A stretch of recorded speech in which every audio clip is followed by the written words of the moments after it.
മലബാർ ജില്ലകളിൽ +1 സീറ്റ് ഇപ്പോഴും പ്രതിസന്ധി. നോക്കാം വിശദമായി. കൊട്ടാരക്കര മീഡിയയിലേക്ക് സ്വാഗതം. മലബാർ ജില്ലകളിലെ +1 അൺഎയ്ഡഡ് സീറ്റുകളിൽ പകുതിയിലധികവും കഴിഞ്ഞ വർഷം ഒഴിഞ്ഞുകിടന്നെന്ന് കണക്കുകൾ. താങ്ങാനാവാത്ത ഫീസാണ് ഇത്തരം സ്ഥാപനങ്ങളിൽ ഇന്നും കുട്ടികളെ അകറ്റുന്നത്.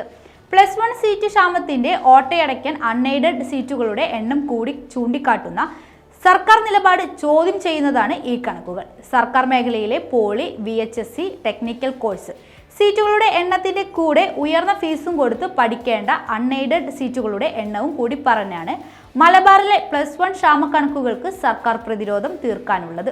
കോഴിക്കോടും കാസർഗോഡും കണ്ണൂരിലും പകുതിയിലധികം അൺഎയ്ഡഡ് സീറ്റുകളിലും കുട്ടികൾ ചേർന്നില്ല. കടുത്ത സീറ്റ് പ്രതിസന്ധിയുണ്ടെങ്കിലും ഉയർന്ന ഫീസാണ് കുട്ടികൾ ഈ സ്ഥാപനങ്ങൾ തെരഞ്ഞെടുക്കാതിരിക്കാനുള്ള കാരണങ്ങളിലൊന്ന്.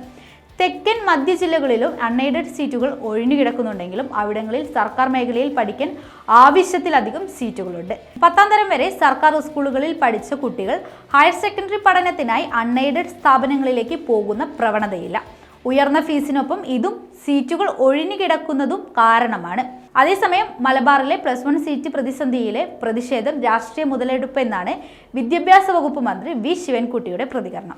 ചിലരുടെ മനസ്സിലുള്ളതാണ് ബാച്ച് വർദ്ധിപ്പിക്കണം എന്നത് പറഞ്ഞ മന്ത്രി ബാച്ച് വർദ്ധിപ്പിക്കൽ സാധ്യമല്ലെന്ന് ആവർത്തിച്ച് വ്യക്തമാക്കി.